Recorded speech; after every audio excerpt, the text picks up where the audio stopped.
હાલો મિત્રો, ફરી એક નવા વિડીયોમાં તમારું બધાનું હાર્દિક સ્વાગત છે। કેમ છો મિત્રો? મજામાં? તો મિત્રો મજામાં હશે। તો મિત્રો આજે અમે આવી ગયા છીએ અમરેલી જિલ્લાના બગસરા તાલુકાના જૂના વાઘણિયા ગામે। અને જૂના વાઘણિયા ગામે આજે ખેડૂત મિટિંગ છે અને ખેડૂત મિટિંગમાં આવવાના છે પરેશભાઈ ગૌસ્વામી। હું તમે સૌ લોકો આપણે વેધર ટીવીના માધ્યમથી આપણે બધા જાણીએ જ છીએ અને વેધર ટીવીના માધ્યમથી આપણને ઘણી બધી માહિતી આપણને જાણવા મળે છે કે હવામાનને લગતી માહિતી અને ખેતીવાડીને લગતી માહિતી એટલે કે ખાતર, બિયારણ, દવા આવી તમામ માહિતી આપણને જાણવા મળે છે। તો આજે આવવાના છે પરેશભાઈ ગૌસ્વામી ખગોળશાસ્ત્ર। તો મિત્રો વિડીયોમાં ઠેઠેથી જોડાયેલ રહેજો। ચેનલમાં નવા ને પહેલી વાર હોય તો સબસ્ક્રાઇબ કરતો, સબસ્ક્રાઇબ કરવાનું ભૂલતા નહીં। તો મિત્રો થોડીક ક્ષણોની અંદર આવે છે પરેશભાઈ ગૌસ્વામી।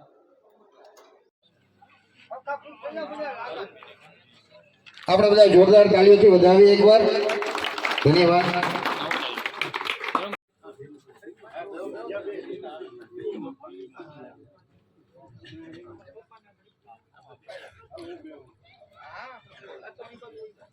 હવામાન નિષ્ણાંત હાર્દિક સ્વાગત। હવે આજે મહેમાનો આપણે ખરેખર આપણે ભાગ્યશાળી છીએ આપણું ગામ કે ભાઈ શ્રી જયરાજભાઈ જેવા એગ્રોના સંચાલક હોય તો જ આપણા ખેડૂતોને આવું માર્ગદર્શન માટે થોડોક ઉત્સુક કરતા હોય। બાકી તો ધંધો કરતા જ હોય, અમે કરીએ છીએ, બધા ધંધો કરીએ છીએ, માત્ર વેચવા માટે જ કરીએ છીએ। પણ ધન્યવાદ। ત્યાર પછી લિટમસ એગ્રોટેક પ્રાઇમરી લિમિટેડ એમના એમડી પણ અત્યારે ઉપસ્થિત હોય। જય જવાન, આપણી જય બોલવા ઢીલક નહીં રાખવાની, આપણે કિસાનોની જય બોલવાની। જય જવાન, જય જવાન। આજે તારીખ 11 જાન્યુઆરી 2025 અને શનિવાર સાંજનો સમય છે। આપ સૌને હું એક વાત યાદ કરાવવા માંગુ છું। આજે આપણા ભારત દેશના ખેડૂતો માટે ખરેખર એક દુઃખનો દિવસ છે। 11 જાન્યુઆરી 1966ના દિવસે આપણા વડાપ્રધાન હતા જે તે સમયના 1966માં ખૂબ ખેડૂતો માટે લાગણી ધરાવતા હતા અને જય જવાન જય કિસાનનો નારો પણ એમણે આપ્યો હતો। એ છે લાલ બહાદુર શાસ્ત્રી। એનું ઉઝબેકિસ્તાનની અંદર તાશ્કંદ આવેલું છે ત્યારે એ સમયમાં 11 જાન્યુઆરીના રોજ એનું મૃત્યુ થયું હતું। આજે જય જવાન જય કિસાનનો નારો આપનાર આપણા પૂર્વ પ્રધાનમંત્રી લાલ બહાદુર શાસ્ત્રીજીની પુણ્યતિથિ છે એટલે સૌ પ્રથમ તો એમની પુણ્યતિથિ નિમિત્તે હું એના ચરણોમાં વંદન કરું છું। આજે ઘણા સમયથી વાત હતી કે આપણે બગસરા કે કુકાવા આસપાસ કે કોઈ પણ ગામની અંદર આવીએ, કોઈ ખેડૂત ભાઈઓને મળીએ ને આપણે જનરલી જે માહિતી આપતા હોય તો રેગ્યુલર યુટ્યુબના માધ્યમથી, ટીવી ચેનલોના માધ્યમથી હું આપ સૌને મારી પાસે જે કઈ માહિતી હોય થોડી ઘણી આપના સુધી પહોંચાડવાનો પ્રયત્ન કરું છું।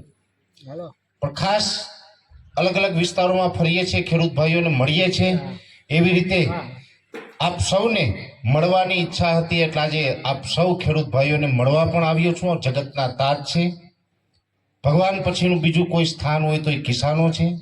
મહત્વની વાત પણ એ છે કે અહીંયા બેઠેલા તમામ ખેડૂત છે લગભગ ઉંમરમાં મોટા ભાગે મારાથી મોટા છે, વડીલો છે। એટલે મારું સૌભાગ્ય છે કે વડીલો સાંભળે ને હું બોલું, નકર આમ તો ઉથમું હોવું જોઈએ, તમારે કંઈક મને સલાહ આપવાની હોય, મારે સાંભળવાનું હોય। પણ અહીંયા હું બોલું ને તમે બધા મને સાંભળો છો ને એ ખરેખર તમારું મોટું મન છે અને તમારા બધાના આશીર્વાદ છે એટલે ગુજરાત પર ફરતો રહું છું। અને આપ સૌને જે ભગવાન પછીનું બીજું સ્થાન છે ને ખેડૂતોને, આપ સૌને હું નતમસ્તક વંદન કરું છું। એ સાથે જ આજે જૂના વાઘણિયા ગામ, આમ તો વાઘણિયા સ્ટેટ હતું પહેલા અને ભારત દેશની અંદર અનેક સ્ટેટ હતા, એમાં આપણા જુનાગઢ અને અમરેલી, સાવરકુંડલા ને એટલામાં તો ભારતના સૌથી વધારે સ્ટેટ હતા, એમાંનું આ એક સ્ટેટ। અને આજે અહીંયા મળ્યા છે એટલે જયરામભાઈ પોપટભાઈ તળાવિયાનો ડેલો આપણે મને એડ્રેસ આપવામાં આવ્યું હતું। આજે આ જગ્યા પણ આપણે આજે બધા સૌ મળી રહ્યા છીએ નિમિત્તે આ જગ્યાનો આપણે ઉપયોગ કરી રહ્યા છીએ એટલે આ પણ વિશેષ આ જગ્યાનો આભાર, આ જગ્યાને વંદન। એ સાથે જૂના વાઘણિયા ગામની અંદર આવવાનું હોય તો આ વિસ્તારની અંદર, આ ગામની અંદર કોઈ એવા વ્યક્તિનું અમારું ટાર્ગેટ હોય, અમારું એક ધ્યેય હોય કે એ ગામના કોઈ વ્યક્તિ છે કે જેના સાથ સહકારથી આપણે કોઈ ખેડૂત ભાઈઓને મળવાનું આયોજન કરીએ. એવી રીતે અમારી સમગ્ર ટીમ દ્વારા નક્કી કરવામાં આવ્યું કે ભાઈ પરેશભાઈને આવવાનું છે તો કોણ આમાં સહકાર આપશે. આજે જે મારું વક્તવ્ય છે, આજે મારું જે કંઈ ભાષણ કહી શકાય, વાત કહી શકાય, એ થોડીક લાંબી હું ચલાવીશ. પણ લાંબી ચલાવીશ એમાં આપણે ઘણું બધું જાણવાનું છે, શીખવાનું છે, સમજવાનું છે એકાબીજા, તમારે ને મારે બંને. એટલે આજની જે મારે વાત કરવાની છે, સામાન્ય રીતે જોવા જઈએ તો એગ્રોના ધંધાને ડાયરેક્ટ નુકસાન કરે એવી વાતો છે. એટલે સૌ પ્રથમ વાત તો એ કે કોઈ એગ્રોવાળા મોટા ભાગે એવું બને નહીં કે આવી વાત કરવા માટે મને આમંત્રિત કરે. હા કરે, પણ એ કોણ કરે કે જે ખરેખર ખેડૂત પુત્ર હોય અને ખેડૂતનું સારું હિત ઈચ્છતા હોય, ખેડૂતના હિતમાં કોઈ સારી માહિતી આવે કે જેનાથી ખેડૂતોને ખર્ચ ઘટે, જમીનો સારી રહે, પર્યાવરણ સારું રહે, આપણું સ્વાસ્થ્ય સારું રહે, ઉત્પાદન આપણે રેગ્યુલર મળતું રહે. આવા હેતુથી જે વ્યક્તિ બેઠા હોય ને એ જ બોલાવી શકે. અને એમાં આજે જૂના વાઘણિયાની અંદર સીવ એગ્રોમાંથી જયરાજભાઈ મને અહીંયા બોલાવ્યો, એટલે જયરાજભાઈને તાળીઓથી વધાવજો. એ સાથે તમે મારી પૂર્વ જેને સાંભળી આવ્યા જયેશભાઈ હિરપરા 2004માં અમારે જુનાગઢથી બીએસસી એગ્રી થયા છે અને છેલ્લા 20 વર્ષથી એગ્રીકલ્ચર લાઇનની અંદર સતત એ એક્ટિવ છે. એવી જ રીતે ગુજરાતભરની અંદર અમે ગમે ત્યાં ખેડૂત મિટિંગો હોય, બનાસકાંઠા હોય કે છોટાઉદેપુર હોય કે અમદાવાદ હોય કે જામનગર હોય કે અમરેલીમાં હોય, દરેક જગ્યાએ હું જ્યાં જાઉં ત્યાં સતત મારી સાથે ફરતા રહી એવા જિજ્ઞેશભાઈ દેવાણી આપણી સાથે ઉપસ્થિત છે. એવી રીતે ભરતભાઈ સાવલિયા છે, અન્ય તમામ. આજે આપણે મળ્યા છે એટલે ખેતી વિશેની વાત કરવી છે. એમાં ટૂંકી વાત મારે તમને થોડી હવામાનની કરવી છે. આમ જોવા જઈએ તો લગભગ ખેડૂત ભાઈઓ બધા હવામાનની એક અપેક્ષા હોય કે પરેશભાઈ ટીવીમાં આવે, યુટ્યુબમાં આવે કે રૂબરૂ મળે તો અમને હવામાન વિશેની થોડીક માહિતી આપે. આમ જોવા જઈએ તો હવામાન માટેની આપણી અનેક સંસ્થાઓ આપણા દેશની અંદર કાર્યરત છે, જેમાં પ્રાઇવેટ ખાનગી ઘણી બધી કંપનીઓ છે. મારા જેવા ઇન્ડિવિજ્યુઅલ વ્યક્તિગત ઘણા આગાહીકારો છે કે જે તમારા સુધી સાચી સરળ માહિતી પહોંચાડે. આ ટેકનોલોજીનો યુગ છે. આ ટેકનોલોજીના યુગમાં જે લોકો પણ આના નિષ્ણાત બન્યા છે, આના ઉપર અભ્યાસ કર્યો છે, એ તમામ લોકો આપને માહિતી આપે જ છે. એમાંનો હું એક છે. એટલે આમ કહેવાય ને કે આ હવામાન ક્ષેત્ર એવડું બધું મોટું છે, આ એક મોટું ફૂલ છે, એની પાંખડી પણ હું ન કહેવાય, કેમ કે આ બહુ ક્ષેત્ર મોટું છે, અઘરો વિષય છે. છતાં હું એક નાનો એવો પ્રયત્ન ચોક્કસથી કરું છું કે હું મારા ખેડૂત પરિવારોને ક્યાંક થોડી ઘણી પણ માહિતી આપી શકું. હવામાન ક્ષેત્રની અંદર પારંગત થઈ જાઉં કે એમાં બહુ મોટા નિષ્ણાતો થઈ જાઉં કે એમાં હું પીએચડી થઈ જાઉં કે હું જે કહું એ ફાઇનલ, એવું ના કહી શકાય. હું એટલું ચોક્કસ માનું છું કે હજુ હું આમાં વર્ષો સુધી મારે શીખવાનું છે. હું એક શીખાવ ખેડૂત પુત્ર છું કે હવામાન શીખવાની કોશિશ કરું છું, પણ મને જેટલી સમજ છે એટલું નિખાલસ ભાવે આપની સમક્ષ, પરિવારની સમક્ષ એ વાત ચોક્કસથી મૂકું છું. અને મહત્વની વાત એ છે કે હું વાત મૂકું છું, આપ સૌ સાંભળો છો. આ કળિયુગની અંદર આપને કોઈ સાંભળે ને બસ એ જ ભગવાનની કૃપા હોય, બાકી ન સાંભળે કોઈ. એટલે નજીકના હવામાનની વાત કરવા જઈએ તો આજે જાન્યુઆરી મહિનાનું બીજું અઠવાડિયું ચાલુ છે. 11 જાન્યુઆરી છે આજે, બીજું અઠવાડિયું ચાલુ છે. અને અત્યારે તાપમાન જે નોર્મલ એટલે કે જે ઠંડીનો માહોલ છે, આમ તો ગઈકાલે રાજ્યના અલગ અલગ વિસ્તારોની અંદર વાદળછાયું વાતાવરણ થયું હતું, પણ આમાં કોઈ માવઠાની સંભાવનાઓ હતી નહીં. એટલા માટે જ અમે કોઈ માવઠાની આગાહી કરી ન હતી.